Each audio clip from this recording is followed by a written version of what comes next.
जब आप एक्ट करते हो तो आप सीन में पूरी तरह घुस जाते हो, फिर चाहे क्यों ना को स्टार थप्पड़ जड़ दे। वो शो के सेट पे हुआ था, कुंडली भाग्य। हाँ जी, वो एक को एक्टर ने सीन में ऐसा था दैट उन्हें थप्पड़ मारना था और सच में लग गया था।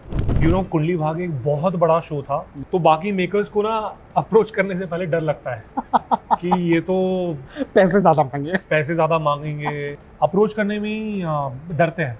तो क्या कुछ क्राइटेरिया थी? जब मैंने विनी किताब की स्टोरी सुनी और मेरे किरदार का ब्रीफ लिया, तो मुझे लगा कि मेरी तरफ से इसमें कोई क्राइटेरिया नहीं है। नमस्कार दोस्तों, मैं हूं मुकेश शर्मा और आपने देखना शुरू कर दिया है Filmi Beat. And yes, we have the most vocal actor of TV, Sanjay. Welcome on Filmi beat.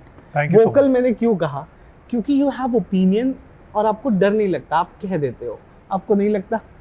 But then you see yourself in headlines. ये बहुत अच्छा तरीका है आपका कि अगर कोई वोकल ना भी होना चाहे तो उसको वोकल बना दो। बट देन यू आर, आपको नहीं लगता? क्योंकि आप किसी चीज को आप डॉज नहीं करते हो, आप बातें करते हो। Yeah, I think it's good to express yourself and it's good to have your opinion because a lot of people, the audiences, the viewers are watching us and वो हमें ना सिर्फ हमारे प्रोजेक्ट्स में फॉलो करते हैं, वो हमारी रियल लाइफ को भी फॉलो करते हैं। And I believe very responsible as an actor that if I say something, if I share my opinion and if that brings a change, a positive change of approach in the minds and the approach of the audiences, I'm glad. Okay अच्छा, कई बार ऐसा हुआ है, जैसे show में ही हुआ है, कि दोस्त ने दोस्त के पीठ पे छुरा भोंका है। इस शो का ट्रैक अगर हम देखें तो कोई था आपका ऐसा दोस्त आपकी जर्नी में, पर्सनल या प्रोफेशनल? नाम मत लेना, बट कोई था जो हट करके चला गया? Of course, I think ना सिर्फ मेरी बट हर किसी की लाइफ में आई एम श्योर ऐसे लोग, ऐसे दोस्त होते हैं जिन पर आप बहुत ट्रस्ट करते हो, जो आपको लगता है कि ये दोस्त हमारे लाइफ लॉन्ग दोस्त रहेंगे, बट ऐसा होता नहीं है। 50-100 में से गिने चुने 2 या 3 दोस्त होते हैं जो सालों से वैसे ही रहते हैं जैसे वो पहले थे।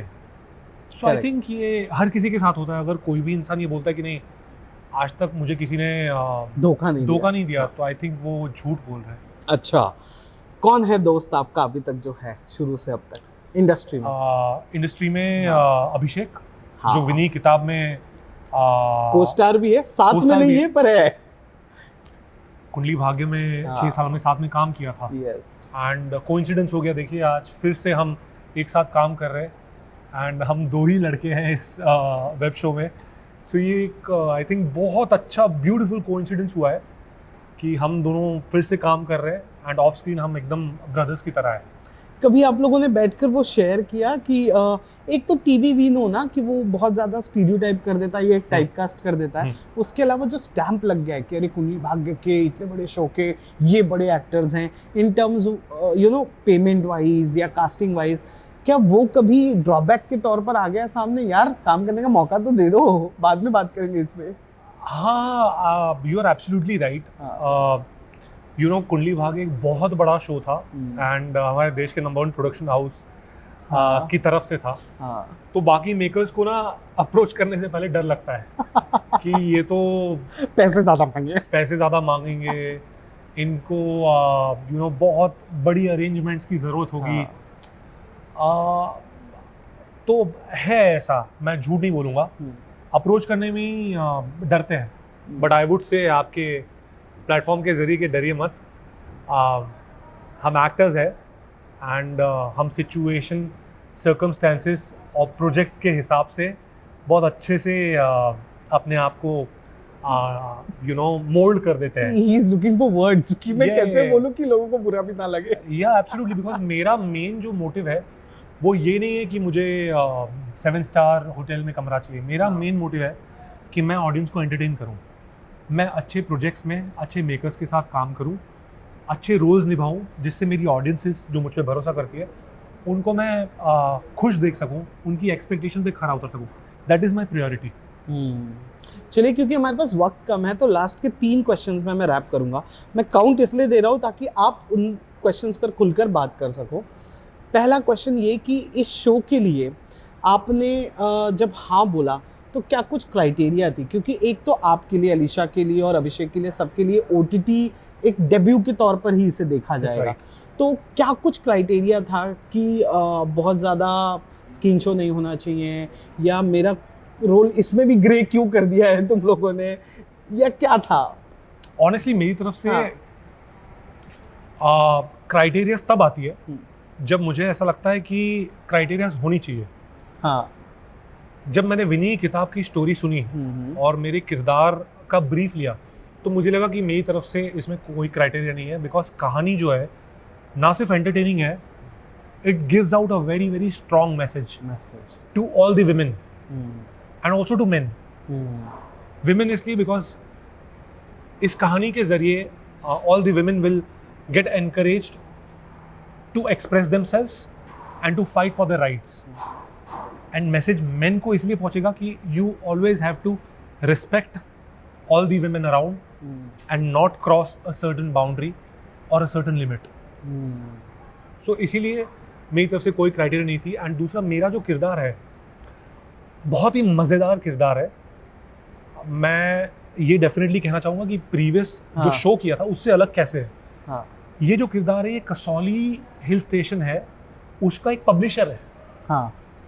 तो इस किरदार का मोटिव ये नहीं है कि मुझे इसका खराब करना है, उसका खराब करना है। इसका जो मोटिव है एज अ पब्लिशर है कि एज अ पब्लिशर उसको क्या फायदा हो सकता है। हाँ।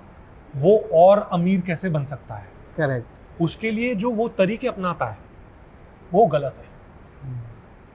पर मैं जब ये बोलता हूँ, इसके साथ साथ मैंने ये भी कोशिश की है कि जो ऑडियंसेस है जिनको मेरा प्रीवियस किरदार पसंद आया था, मैं उनको भी खुश करूं। हाँ। तो उनको एंटरटेन करने के लिए और उनकी एक्सपेक्टेशन पे खरा उतरने के लिए मैंने कुछ एलिमेंट्स डाले हैं। अच्छा, कुछ ग्लिम्सेस हमें देखने मिलेंगे, कुछ एलिमेंट्स मैंने डाले हैं हाँ। जिससे वो वाली ऑडियंस निराश नहीं होगी। ओके। अच्छा, मैं कहीं पढ़ रहा था, अब ये क्वेश्चंस आपके बारे में होंगे, संजय के बारे में होंगे। नंबर 1, मैं कहीं पढ़ रहा था कि जब आप एक्ट करते हो तो आप सीन में पूरी तरह घुस जाते हो, फिर चाहे क्यों ना को-स्टार थप्पड़ जड़ दे। ये क्या था थप्पड़ वाला इंसिडेंस? मुझे सच में, मतलब कहीं बात किया आपने इस बारे में, कभी बोला है? प्लीज आज बताइए। वेल, मैं झूठ नहीं बोलूँगा, पर बिटवीन एक्शन एंड कट मुझे नहीं पता मेरे अंदर कौन सी एनर्जी आ जाती है, और वो एनर्जी का क्रेडिट मैं नहीं लेना चाहूँगा। वो एक बहुत ही डिवाइन बोलो या सुपर नेचुरल बोलो या गिफ्टेड एनर्जी बोलो, it comes from God, it comes from the almighty. वो एक बहुत ही मैजिकल एनर्जी है जो मेरे अंदर आ जाती है, और मैं कोशिश करता हूँ, हमेशा प्रे करता हूँ कि वो आ जाए। उस वक्त मैं एक अलग इंसान बन जाता हूँ। मैं सच में झूठ नहीं बोल रहा। बहुत बार तो ऐसा हुआ है कि एक्शन सीक्वेंसेस करते करते मैंने अपनी जान भी खतरे में डाली हुई है पहले, बहुत बार।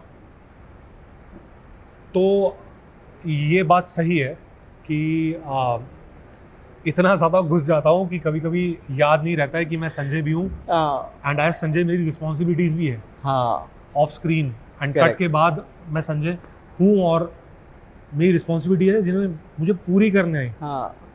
तो वो थोड़ा सा एक कोशिश कर रहा हूँ, मैं बैलेंस करने की कोशिश कर रहा हूँ कि वो जोश में होश ना खो दो। पर वो इंसिडेंस तो बताइए, वो थप्पड़ वाला, वो जानना है मुझे। वो शो के सेट पे हुआ था, कुंडली भाग्य। हाँ जी, वो एक को एक्टर ने गलती से सीन में ऐसा था दैट उन्हें थप्पड़ मारना था और सच में लग गया था। एंड ट्रस्ट मी, मैंने बिल्कुल बुरा नहीं माना, बिकॉज मुझे पता है कि उनका इंटेंशन ऐसा नहीं था। उन्होंने कोशिश की चीट करने की, बट लग गया। अब लग भी गया तो मेरी भी आदत है कि मैं शॉट नहीं छोड़ता। मैं क्यों बुरा मानूं जब मुझे पता है कि ये जो हो रहा है ये बिटवीन एक्शन एंड कट हो रहा है। उन्होंने संजय को नहीं, उस किरदार को थप्पड़ मारा है। तो मैंने शॉट नहीं छोड़ा और एक सिंसियर आर्टिस्ट की तरह सीन को ख़त्म किया, जिसके बाद उन्होंने मुझे सॉरी बोला और उन्होंने अप्रिशिएट भी किया कि तुमने थप्पड़ खाने के बाद भी शॉट नहीं छोड़ा। I am really inspired, so that was a big complement for me. तो आप उस एक्टर का नाम क्यों नहीं लेते? वेल नाम लेके कोई फायदा है नहीं, बिकॉज वो उनका जो नाम है वो उनका रियल लाइफ नेम है। हाँ जिन्होंने मुझे संजय को थप्पड़ नहीं मारा, उनके किरदार ने मेरे किरदार को थप्पड़ मारा। हाँ, और ये लाइन याद रखना बहुत ज़्यादा ज़रूरी है। पर फिर भी मैं बताना चाहूँगा कि जब मैंने उनसे इस बारे में बात की थी तो उन्होंने काफ़ी ज़्यादा अप्रिशिएट किया था, ये कहकर कि एक एक्टर तभी पता चलता है कि वो कितना डेडिकेटेड है जब वो अपने रोल में घुस जाता है, और उस वक्त उस किरदार ने एक्सेप्ट किया, ये बहुत बड़ी बात है। वो भी हैं उस गिल्ट में। हाँ, आप तो खैर यू नो एनर्जी की बात। खैर ये लास्ट क्वेश्चन जो मुझे पूछना है, now you are expose to OTT, you are out. ये क्वेश्चन मैंने सबसे पूछा, मैंने अभिषेक से पूछा, अलीशा से भी पूछा, मैं आपसे भी पूछना चाहूँगा। OTT पर सेंसर नहीं है, हाँ। स्किन शो, इंटीमेसी का लेवल ज़्यादा है और अनवांटेड जगह पर भी है। तो how much open you are as an actor for this, and अगर आया तो आयु की भाई लिखा है तो कर दूं, या you will go and talk कि मेरा कैरेक्टर ये क्यों कर रहा है? नहीं, I am saying this on the camera, even if someone pays me a bomb, as an artist मेरे लिए मेरा क्राफ्ट जो है, मेरा काम जो है, वो मेरा भगवान है। और मैं अपने काम में कभी चीट नहीं कर सकता। अपने काम में चीट करना मतलब भगवान को चीट करना। Even if you pay me a bomb and if you want me to do skin show और vulgarity just for the heck of it, I will not do it. God's grace, I have been privileged to take care of myself, so I'm not going to do that. But yes, अगर content की demand है then I will do it, क्योंकि content की जो demand है वो उस किरदार की डिमांड है, और मैं वो किरदार प्ले कर रहा हूँ। संजय बन के स्किन शो नहीं कर रहा हूँ, या संजय बन के चीज़ें नहीं कर रहा हूँ ऑन स्क्रीन, वो किरदार बन के कर रहा हूँ मैं, और वो कंटेंट की डिमांड है। विनी किताब में आपने ट्रेलर में थोड़ा बहुत देखा होगा, तो वो जबरदस्ती का आपको कहीं नहीं लगेगा। Everything has been very very aesthetically shot, very very gracefully shot. तो कहीं पे भी चीप या वल्गैरिटी आपको विनी किताब में नहीं लगेगी। आप देखोगे तो आपको लगेगा कि हाँ, ये इस कंटेंट की जो डिमांड है उतना ही केटर किया गया है, उससे जरा सा भी ज्यादा कुछ दिखाया नहीं गया है, ना ही फोर्स किया गया है कि आप ये देखो। Correct. So you are saying कि अगर लिखा है और स्क्रिप्ट की डिमांड है और वो नेसेसरी है तो यू विल डू 100%। बट मेरा सवाल ये था कि बतौर एक्टर आप एक क्वेश्चन करोगे या क्रिएटिव कॉल लोगे कि इतना क्यों कर रहा है मेरा कैरेक्टर, या you will go with the script अगर स्क्रिप्ट डाइजेस्टिव है तो? Script is everything for me. And अच्छे मेकर्स की खूबसूरती यही होती है, दे वर्क ऑन स्क्रिप्ट्स। उनके एक्सपीरियंस के मुताबिक उन्होंने स्क्रिप्ट पे इतना काम किया होता है ना कि आपको फिर कुछ करने की जरूरत ही नहीं है, you just have to surrender. We wish you a very very very best of luck. Thank you. ऐसे ही OTT प्रोजेक्ट्स आते रहे और ये हमसे इंटरेक्ट करते रहे। कैसा लगा फिल्मी बीट से बातचीत करके? Filmi Beat, thank you so much for having me. I wish you a successful run and thank you to all the viewers of Filmi Beat. Please watch विनी किताब on 11th of December. Thank you भाई, thank you so much, thank you.